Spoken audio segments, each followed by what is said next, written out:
Welcome to the Engineering Open House. We're here in Engineering Building 2 with the Electrical and Computer Engineering Department.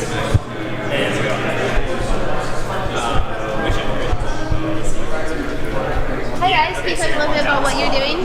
Yeah, so we're welcoming all the people coming in for open house, directing them where they want to go and telling them about what's going on today in the electrical department. And yeah, pretty awesome. Great, thank you.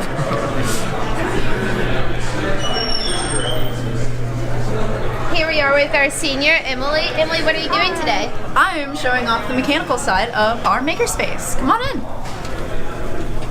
So in here, if you can build it, you can do it in here. So we have different ways to cut, drill. We have a custom laser cutter here, as well as any sort of nut, bolt, or fastener your heart could ever desire. Nice. Yeah. If you need to do something that involves a weird angle, we have plenty of hand tools, as well as scrap wood, anything that you would need to make just about anything you can imagine. Here we are at the Coleman Makerspace. We have our own ambassador, Sam Messick. Sam, can you tell us a little bit more about what this makerspace is? Certainly, Sarah.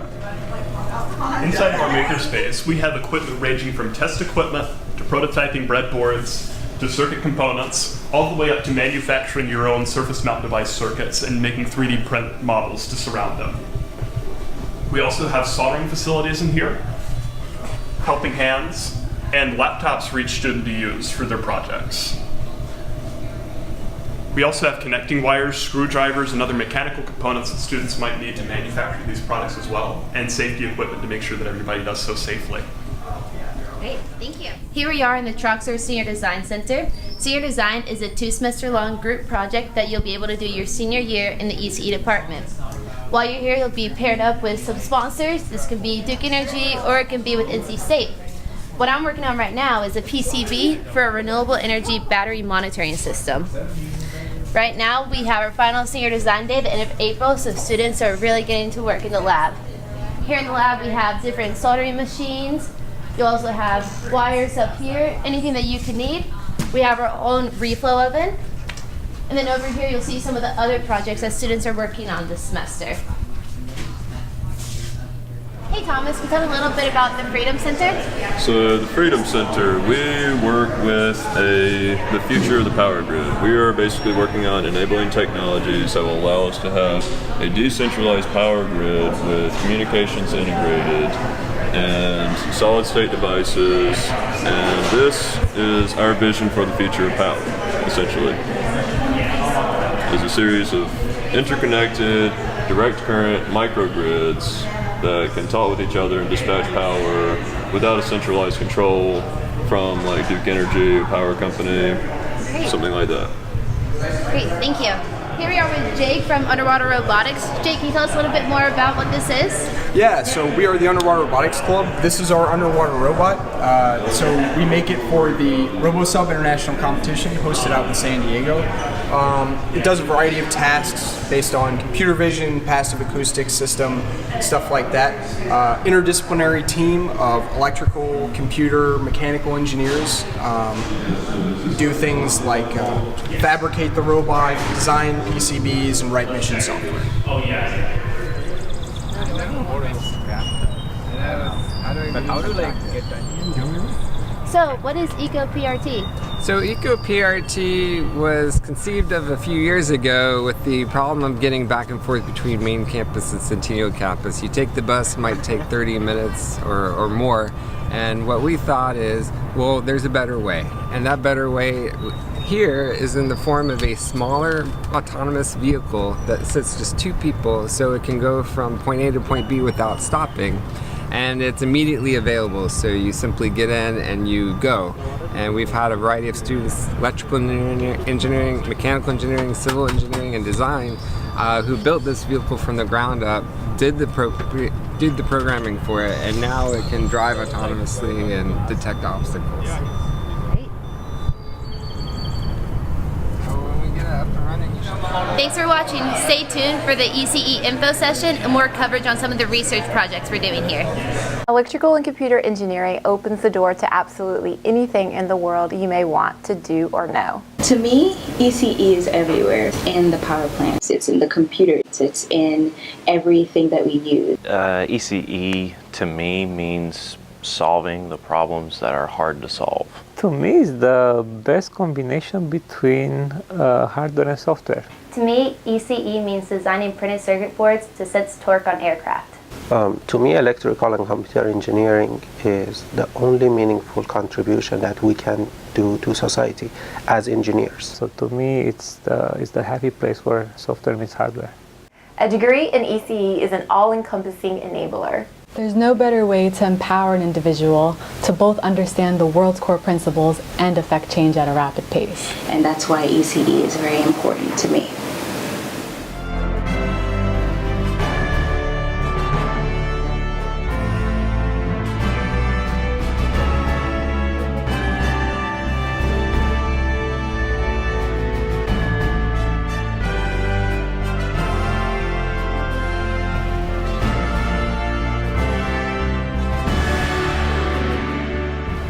I'm Pedro Vergara and I am from Chile. My name is Angels and I am originally from Spain. My name is Laura Gonzalez and I'm from Mexico. I'm a PhD candidate in electrical engineering, focusing on nanofabrication and photonics, specifically in optical microelectromechanical systems. I am studying electrical and computer engineering here at NC State. So I am a data scientist. What I do is computational biology and bioinformatics. My focus is on signal processing and electrical engineering. In simple is fabricating a mirror that is made out of polymer, where you can change the amount of light that it reflects by applying a force that can be a voltage or an electrostatic force. So you can go from high levels of reflections to transparency or change the color that it reflects. So it could be used as a pixel component in a reflective screen display. It matters because I work on a company called LO Life Systems, and it's a company dedicated to improving human health through food and agriculture. So of course it matters because it has a direct impact of every project that we work on human health. Since I was a kid, I was very curious about how electronic devices work and how they are made. I've always liked computers since I was a kid. When I was 15 years old, my mom asked me if I wanted a party for 15 years old or a computer, and I said I wanted a computer. And so to the dismay of my parents, I disassembled every single electronic device in my house and then put them back together without missing too many pieces. So I've always liked very much technology, math, physics. So engineering is something that I really, really like. But at the same time, I like applications into the life sciences. I think it's a very pretty application. ECE is like the foundation and the driver of technological progress. Electrical and computer engineering is a very fun major where you can apply a diverse set of skills to solve a very diverse set of problems. It allowed the creation of the electric motor, that is the foundation of all our electric grid. It kind of drives every single technological progress. NC State has obviously a very good engineering school, but it also has very good interdisciplinary programs. I think it has built a reputation on that. Also, the ECE department is one of the 10 best departments in the world, and it has also all the labs and facilities to fabricate the devices and measure them. Even people from other universities like Duke and UNC come here to make their processing. Having programs, having classes, professors that work together, pair together from different departments, right, to solve real big challenges. I think that's very important and very beautiful, really, and I think that NC State has done a great job on that. There is a need for having devices with low power consumption and that can be read in bright sunlight. We have all experienced that if we have a phone or a tablet, if you are in outside environment, you cannot see anything in the screen because the light of the device cannot compete with the light of the sun. so it has a very bad reading experience. And also the power consumption, all these devices at the screen depletes very quickly the battery, so you need to charge it everywhere. And so it's kind of to bring the properties like a e-reader, like the Kindle has, that has low power consumption, you can see it in bright light, with regular tablets that have very good color saturation and video applications, so to bring those worlds combined. So in data science, it's a very broad term, really. But in my case, this means really like dealing with very big data sets. I apply a lot of techniques that I brought from electrical engineering, like machine learning, and other tools that are classically from electrical engineering. But this allows me to apply some, yes, not only machine learning, but anything related to automated learning to bioinformatics. So basically this, in general, data science is dealing with large data sets, extracting information from these data sets, patterns, and so on. Internet allow us to have all the knowledge of humanity through our computer.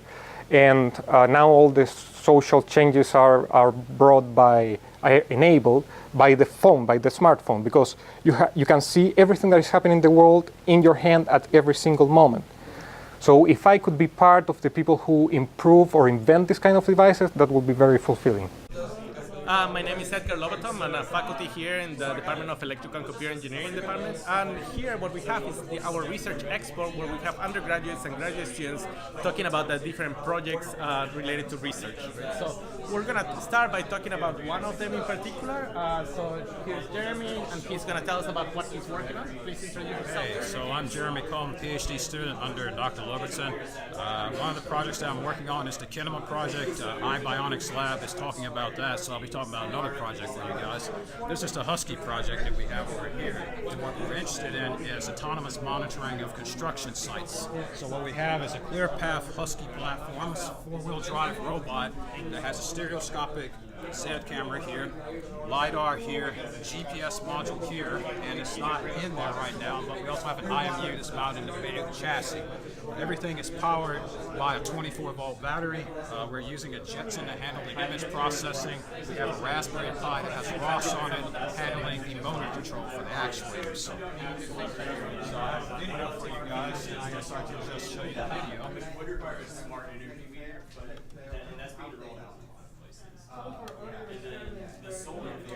So what you're going to see in this video is the Husky robot moving through a construction site. On the left, you're going to see the construction site. You'll see a 2D representation of that construction site. And then on the right, you'll see the features that we're extracting from the camera feed so that we can localize where the Husky is in the construction site, create this 2D map, and then find out where the Husky is in that 2D map. And this problem is known as a SLAM problem, which is an acronym for simultaneous localization and mapping. Specifically what we're using is Orb SLAM, which is a SLAM algorithm that was adapted for a monocular camera. It's actually talking about some microscopic fossils called foraminiferous. So let you talk about it. Okay, I'm Daniel, and basically what we have here is our hardware is consisted of stepper motors, microcontroller, and a programming based on Python that will control the movement. But basically what we're trying to do right now is come up with a locomotion that will allow this to pick a sample of one of these little fossils here and store it according on its classification. Stepper will take care of the microscope, focus. There's going to be a camera implemented to it, and then there's going to be there's going to be 3 axes in total. We have 2 axes. There's going to be 3 axes here, and the motion is basically pick, place, test, store. Then pick next sample, test, and then store. And that's basically what we have. Thank you. Next, we're going to talk about a project related to smart grids.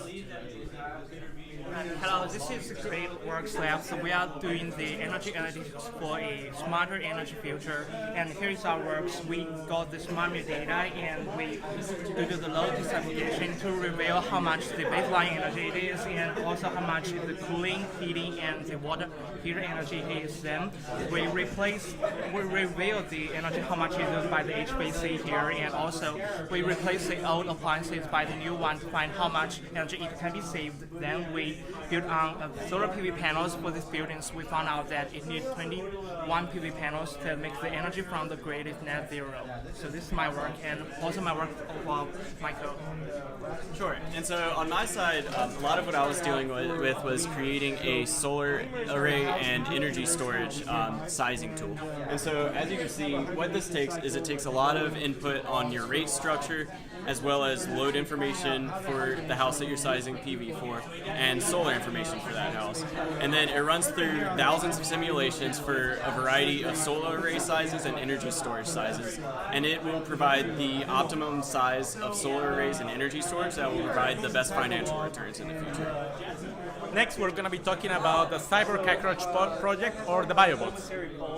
Hey, we are the Integrated Bionic Microsystems Lab, or the iBionics Lab, and we are working on biological robots, or biobots.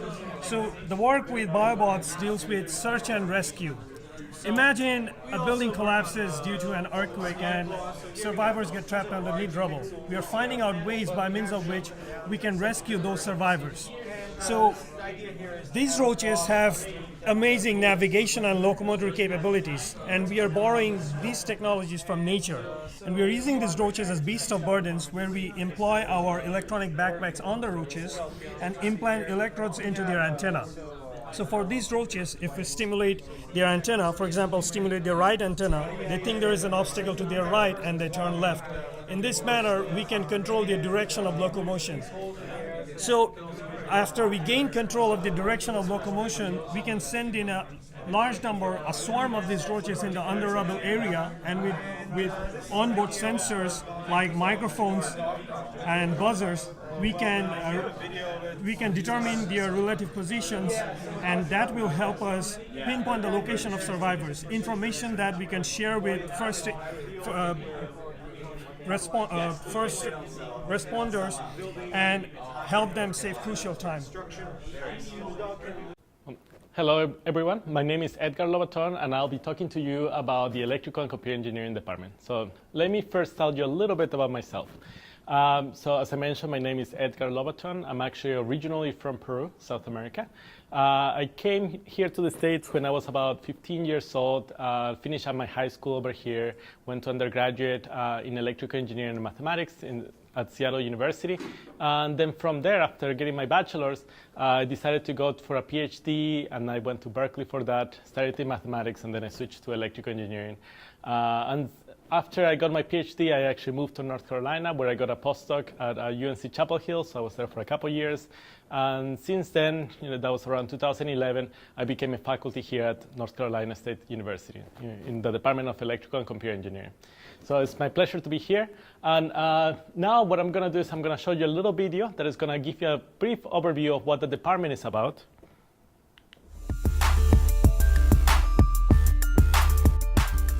At NC State's Department of Electrical and Computer Engineering, we are working to address major challenges facing society today. These include the challenges having to do with energy in our future and healthcare, as well as economic development and manufacturing and jobs. Good examples of that are our two National Science Foundation Engineering Research Centers and a new Power America Manufacturing Institute.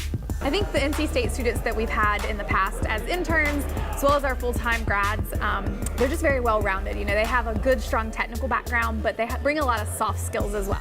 Our technologies that we're developing are also pushing the state of the envelope. And all of these technologies, even among themselves, can really push the industry in new paradigm directions.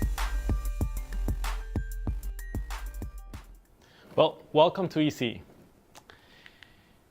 So first, let me tell you a little bit about electricity, which is a subject matter of electrical and computer engineering, right? So first, electricity was discovered in the 17th century And then the emphasis at that time was just to collect and manipulate charges, right? So that's what electricity, or engineering, I guess, at that point became about. First, we started with electrons, which at the time were actually a mystery. And then there was electricity, which was considered magic. So that made electrical engineers magicians. Of course, fast forward a little bit, now going into the 20th century, there were a lot of new developments in this area. At that time, it was just physics that we were talking about. And there were a number of people that actually contributed to this area. We had Alessandro Volta, Nikola Tesla, Thomas Edison, and Michael Faraday. Now, fast forwarding to the current time, to the present right now, there's a lot of new developments on this area, in particular on what would be considered electrical and computer engineering. So just to give you a few examples, let's talk a little bit about what we have for the power grid. So we're able to transfer or transmit electricity from one location, let's say some sort of plant, maybe a hydroelectric plant, all the way miles and thousands actually of miles away to some other location where we're able to turn on our TV. Since then, there has also been a lot of different developments. For example, first we had the discovery of, or I guess the design of a transistor, which is this electric switch that we use, which at the beginning was somewhat of a bulky design, and then we were able to miniaturize it to make it so small that we are able to now produce what we call computers, right? Since then, we have been able to develop new technology that actually make everything smaller and faster at any point. An example of that is actually what we have nowadays in our pockets, which are just our cell phones, which actually are small little computers that we walk around with. So what's the difference between science and engineering, and why do you want to study engineering? So scientists are actually trying to understand the forces of nature. They're trying to understand what nature is doing, what are all these different laws that we have present in there. Engineers, on the other hand, take that knowledge, that discovery that is done through science, and applies it to be able to enhance our life experience, to make our lives better. In particular, there's a number of challenges that engineers are looking at, are going after, and some of them include, for instance, sustainability, health, security, and also just in general improving our way of life, so having more joy. So what's particular about ECE, or electrical and computer engineering, is that at that point, electrical and computer engineering is actually, electrical and computer engineers are problem solvers, and they actually try to solve different problems by applying these discoveries that I mentioned before, by making things efficient, fast or quick, and then less expensive. So just to give you an idea of the breadth of things that we actually work on, we can start with something as small as a computer chip, get to a satellite, work on medical devices, and also work on renewable energy. In particular, electrical engineers and computer engineers have a wide range of applications. So what we are doing is that we're taking all these different techniques, all these different tools, and we figured out how to actually design, build, and manage systems by using this knowledge that we gain. So why is this actually relevant? Here's one important fact. According to the Bureau of Labor Statistics, the demand for science and engineering workers will increase 3 times faster than any other job category this decade. And the majority of these new jobs will be in ECE. So that means that there's a big demand in terms of jobs and opportunities for ECE graduates as well. So now let's talk a little bit about the type of research that we actually do in our department. So what is it that we do in research? There's a number of different areas that we can actually focus on. Here, there's just a few that we're actually mentioning in here. For example, we have this bioelectronic engineering.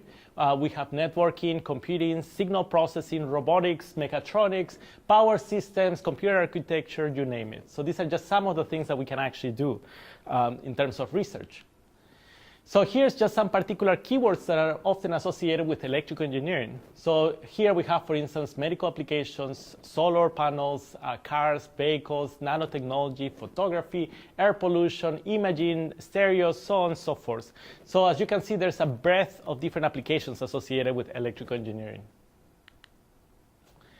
So what problems would you solve with an EE degree, an electrical engineering degree? So here we're going to focus a little bit more on the electrical engineering aspect of it.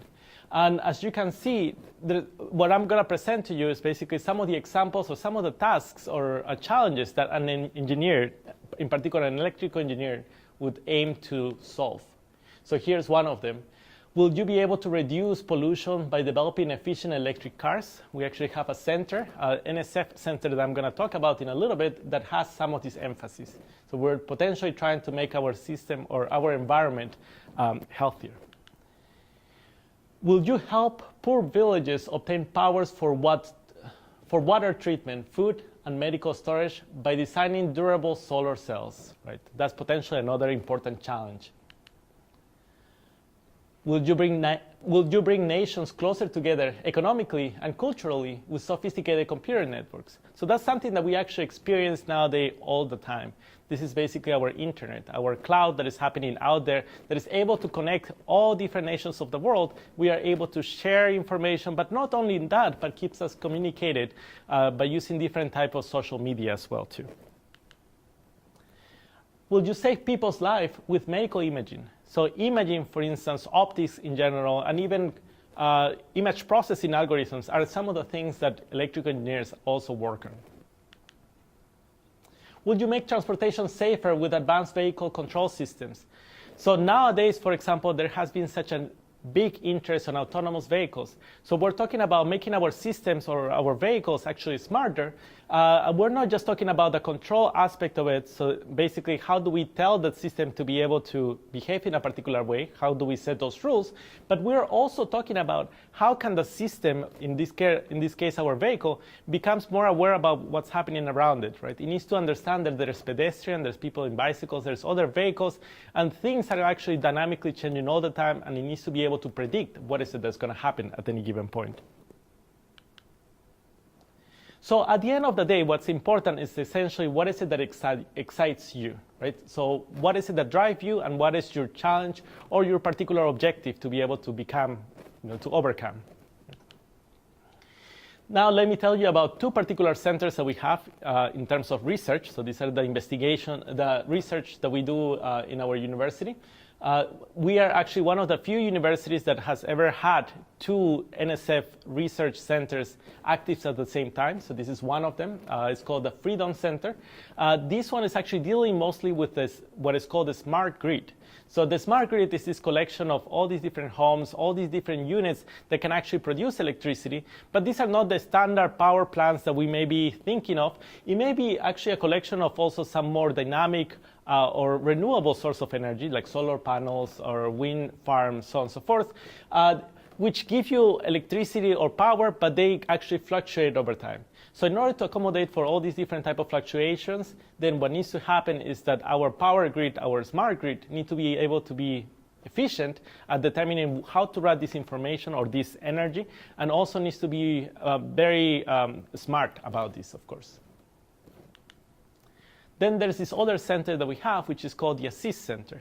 The ECE Center deals with developing the next generation of nanotechnology-enabled devices. So by that, we mean that we're going to have small devices, wearable devices, something similar to what we have right now, for example, in our watches, that can actually monitor some of our physiological responses. Right?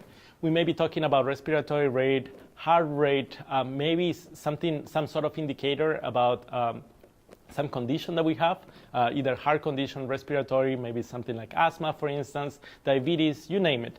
But besides tracking our physiological responses, we're going to be tracking maybe something about our environment, something about what type of activities we're actually performing. And based on that, we want to be able to perform some sort of prediction or some sort of notification to an individual to warn them that maybe some sort of adverse reaction may be coming up. Right? And of course, the objective of these particular centers is not only to create more devices, more sensing modalities, and put them all together in a small factor, but also to reduce the energy consumption and develop or look into energy harvesting technologies such that these devices, at the end of the day, essentially become self-powered. Now let's talk a little bit about computer engineering. For computer engineering in particular, here's just a few keywords that also arise related to this particular field. We have communications, robotics, biomedical, workstations, network, appliance, embedded systems, so on and so forth.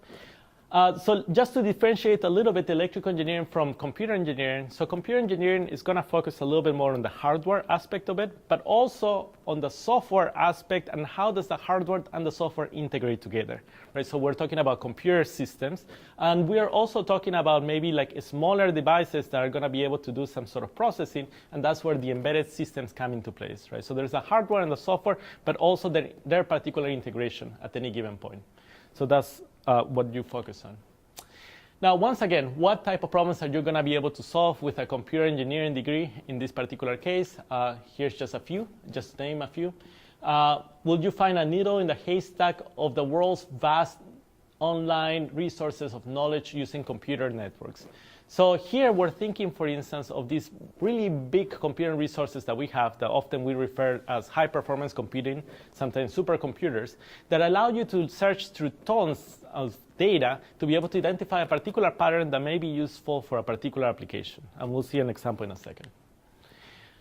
Would you access information anywhere, anytime, by improving portable and wireless communication? So again, here's the relevance about the internet, our social networks, and all of this. So there's this vast amount of knowledge that we have, which has become available on the cloud. We need to be able to access it at any point wirelessly and be able to have access to that information and be able to do something with that information, maybe perform some sort of computing. Here the example, for instance, with the wearable, that would mean that we need to be able to identify if there's something wrong with some of the physiological measurements that we have. Maybe we're just about to have some sort of heart condition. Also, will you build high-performance computing machines to design new drugs that fight infectious diseases? Right, so here's a particular application. Right? This is actually something that is very well. This is a particular application that we see quite often, in particular from biomedical applications, drug delivery, and also just modeling the effect of drugs and looking for new drugs. Then you need high-performance computing systems that allow you to build or identify this type of designs. And we can enable all of this work basically by using all of these computing systems that we can develop here. And finally, will you create an autonomous robot to perform repairs in hazardous environments, right? So here we're talking again on the integration of the hardware, the computing, maybe some more of an embedded platform, and also the software that needs to be robust enough to be able to work in such hazardous situations. And once again, what's more important at the end of the day is what is it that excites you, because that's how you're going to be, or that's the challenge that you're going to be pursuing at the end of the day. Okay, and we talked about some of the applications in terms of general research in the field and also some of the research that we're doing here at NC State. And just to name a few others, there's a lot of research in areas such as photonics, biomedical systems. The picture that you see there is a cyborg cockroach. So this is an actual live cockroach. It's a Madagascar cockroach with a small backpack that is attached to it and electrodes that are able to send commands to it to make it turn to the right and to the left. Right? So that's one potential application as well. And there's a number of applications related to robotics and mechatronics that you'll also see around in here. And here, for instance, there's an example of the different type of projects. These are the senior design projects that the undergraduates worked on as they were graduating. Right? So this is actually something that that all of our undergraduate graduates need to do. They actually need to work for a year on this senior design project. They're going to be either sponsored by a company or working with a particular faculty towards a particular prototype.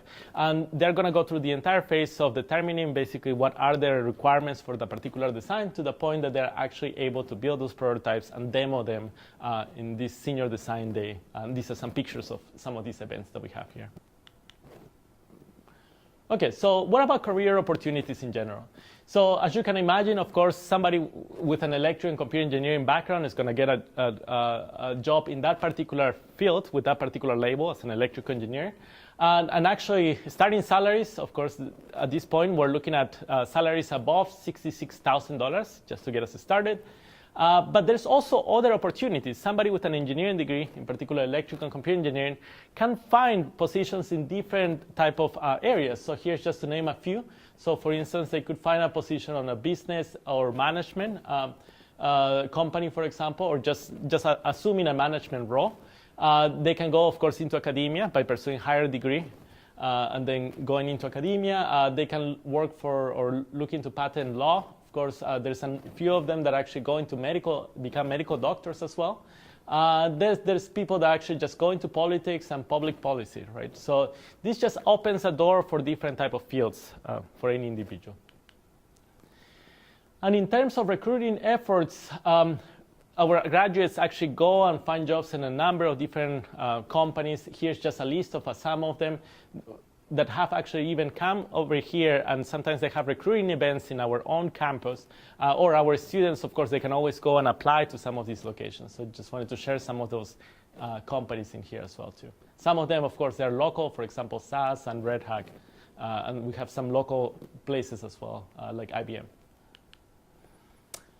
In terms of like the degree programs that we have two specific degree programs. One basically is a concentration on the electrical engineering aspect of it. The other one is more of the computer engineering. So these are the two degrees that we have and we've been discussing. Students join our department and our degrees as sophomores. So at the beginning as freshmen, they are not directly enrolled in our program. They just enter the engineering field in general. And then after that, depending on their GPA, then they actually join our particular program. Of course, that process of switching into electrical engineering, it really depends at the end of the day a little bit depending on how many seats we have available on that particular year. But as a rule of thumb, the threshold varies, but it's somewhere in the order of 2.5 GPA as a freshman, right? So after the first year, this is the grade that they need to have. There's also the option of having a double major degree, and here's one of them. You can actually have an electrical engineering and a computer engineering degree, so it's basically having both of them as you graduate. And what's important in this particular case is that you're actually going to be taking most of the same courses either way, so you only need to take a few of them. You actually need to take 3 additional courses to be able to get both of the degrees, to get the double degree in electrical engineering and computer engineering. There's also the choice of having a double major in computer engineering and computer science. So computer science deals more with the programming aspect of things, so not so much with the hardware. And there's also the aspect, of course, of the algorithms and all of this. So to be able to have a double degree in computer engineering and computer science, which is possible, it does require some additional courses. So in this particular case, we're talking in the order of 8 additional courses, so 1 additional year, to be able to have a double degree on computer engineering and computer science. So let me give you a general overview of the type of courses that you're going to be taking during that career, either as an electrical engineer or computer engineering. So during your freshman year, there's going to be 18 credits that you need to take. Then there's these core courses, so the main courses either in electrical engineering and computer engineering, either 41 or 50 electives, of course, and projects around 31 or 22, depending on the specialization. And then there's the general humanities and physical education courses that you're going to have to take as an undergraduate. Those are 33 credits. So the normal full load for a student ranges a little bit, but it could be somewhere between 15 to 17 credits per semester, right? So each course is usually around 3 credits. So at the end of the day, if you graduate with an electrical engineering degree, you're going to end up with 122 credits. For a computer engineering, it's at least 122. For a double degree, you get 128, and the difference again, 6 credits, and that's what we are talking about for a double degree. In terms of courses that you're going to be taking, here you see a little bit more of a distribution or comparison between the electrical engineering and the computer engineering degrees. So there's, of course, several things that are in common: the calculus and math courses and the basic physics, the basic computers. Some of the basic computer science courses are going to be all the same. But some of the differences, for example, is that electromagnetic field, the course on electromagnetic field is only required for the electrical engineering degree, not for the computer engineering degree. And if we're looking at something like programming, for example, the computer engineering degree requires an additional course at that point. There's digital systems as well, for instance, that is required for computer engineering, but it's not required for electrical engineering. But either way, there's always a set of elective courses that both of the degrees can actually take. So there's always a choice on what additional courses they can actually take. So here's a little bit more about the type of courses that they will be taking. just to mention, I guess, a few things here. In particular, I guess the last line, we have the senior design project. Again, this is something, a course that both degrees are going to have to take. It's a year-long senior design project that they're going to be working on. That's actually like relatively unique to our department. Not everyone does that. Of course, there's a lot of other universities that do that as well too. But instead of having just one single semester, we're looking at an entire year. So that gives them a lot more time to actually think about their designs, about their particular project, really develop some strategies, try something, and then actually, if that doesn't work, then iterate over and over again. And they get a lot of guidance from their instructors as of how they actually, what they need to watch out for as they're going through this particular process. Here's some more of the humanities and physical education courses that they need to take. Yeah, so humanities, the big chunk, for example, is in courses related to humanities and social sciences. We're talking about 20 credits at that point. So there's also another option, right? So now we're talking more into grad school, right? So once an individual is finishing up their bachelor's degree, they actually have a choice for either pursuing a master's and then a PhD or go directly for a PhD. Here, we actually have an option for an accelerated master's. Usually a master's takes 2 years, but for the special accelerated program that we have, it would only take 1 year. And the way how that works is that some of the electives, basically up to 4 courses on the electives from the electrical engineering or computer science or computer engineering degrees can actually count towards both degrees, the bachelor's as well as the master's degree. So that's something that they can take advantage of. And because of that, again, it would just be only 1 additional year to be able to graduate with a master's degree. And now, what's the benefit of doing that? If we're looking in terms of salary, there's usually at least a $10,000 difference. So if we were looking at around $66,000 for a bachelor's degree, then we're talking in the order of almost $80,000 for a master's degree. So that's definitely something to consider. And it's only if you applied yourself and you're actually looking for this particular option, it's only an additional year of education at that point.